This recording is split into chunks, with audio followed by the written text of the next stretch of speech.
welcome to We Are Southside. I'm John. Today we're with Katie at the Sensory Tool House here in Lacey. Thank you for having us. Thank you for coming in. I appreciate it. This is great. And so this is your baby.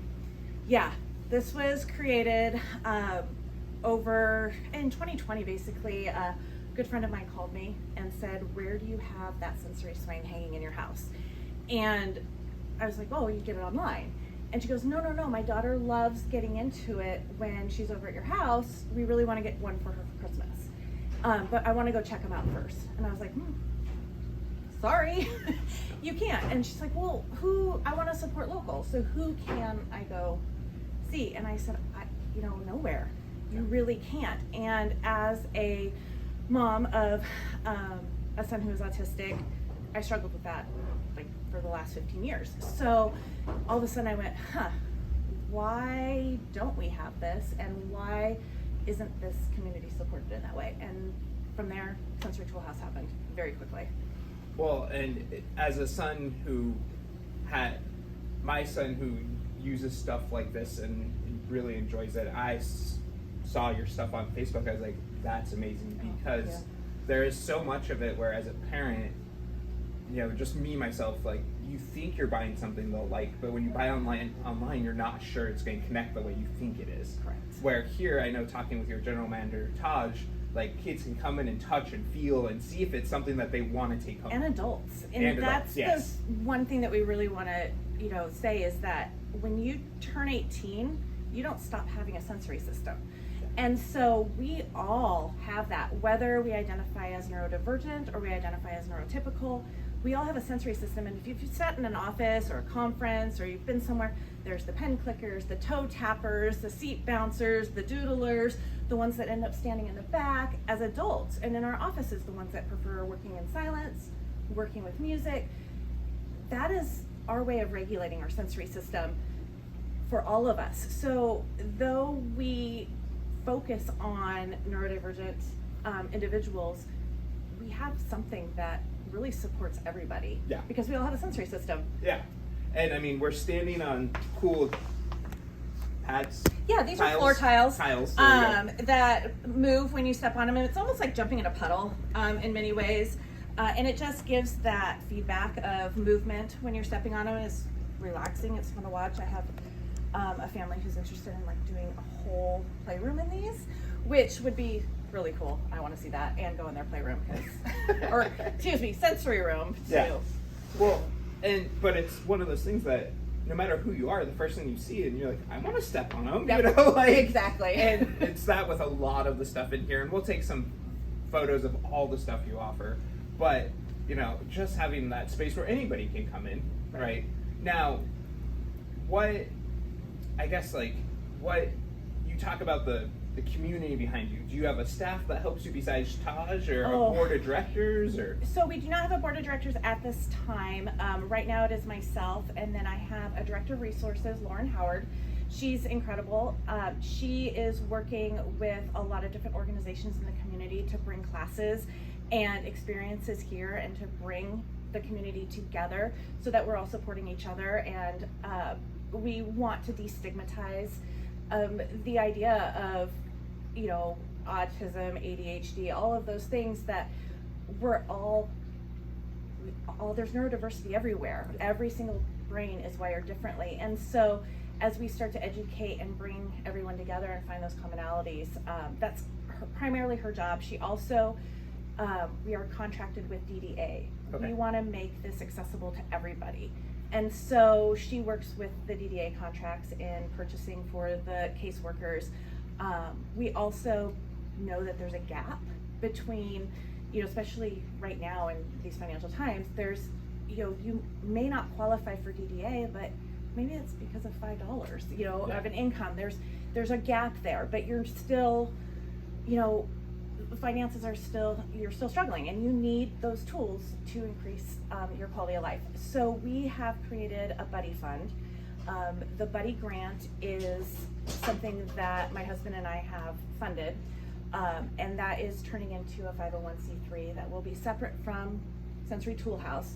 However, at Sensory Toolhouse, we'll be supporting that with our buyback program. So we will purchase anything that doesn't work for you anymore, whether it was bought here or not. The proceeds from those sales, which would be at lower cost, then go to support that Buddy Fund. And the Buddy Grant is up to $300 for anyone in Washington State who is neurodivergent and or disabled, towards the purchase of goods that will support them in their daily living. That's so huge. That's so huge. And we talk a lot about supporting local and buying local because of things like this, right? And so that's amazing to hear. Now, talk about, I didn't prep you for this one, so talk about what's some of your favorite things in here. Oh goodness. Okay, where you want to we'd have to go on a tour, but okay. we don't have to do that. I would say that I am a fidgeter, so I love that I have my mask in my hand. A lot of the items that we have just for fidgeting, and even for adults, that maybe sitting at your desk, you don't necessarily want to have, well, maybe actually he's kind of cool too. But it's just nice, easy stuff that when you're thinking or you're listening to something, you can play and create and move without being distracting to others, and they're silent. Another favorite part of what we do is we really want to support neurodivergent and or disabled entrepreneurs. So we have a product line from Australia, actually, made by a teen named Kai, and he wanted fidgets that were quiet and didn't look like really colorful, that were more discreet. Yeah. And so we carry his line, which is wonderful, and they're really cool. And then we also carry things that are, not necessarily for sensory, but dog treats that are made by a young woman who has Down syndrome. So a lot of different things like that. Really, I have so many products that I absolutely love and utilize. But I think, to me, those are the products that really speak to me, because these are items that were created by persons who knew that there was a need for these things. And so we want to support that. Yeah. It reminds me of another company online. I don't know if you've heard of it, 21 Pineapples. No. So their CEO has Down syndrome, and he designed a clothing line and stuff. Neat. And so it's really cool to support those type of things. And the other cool part is having the quiet ones are awesome. And then I got blessed that the school my son goes to, they actually gave every kindergarten a puppet bracelet for the holiday season. And so to me, as that parent whose son could enjoy that, maybe it helps it make sense everybody got one. It's not like, why does he have it, right? Like, it's making it accessible for everybody and making it the cool thing, Exactly. And when we change one thing to help with sensory integration, likely we're helping more than we know. And some of us can mask that better than others.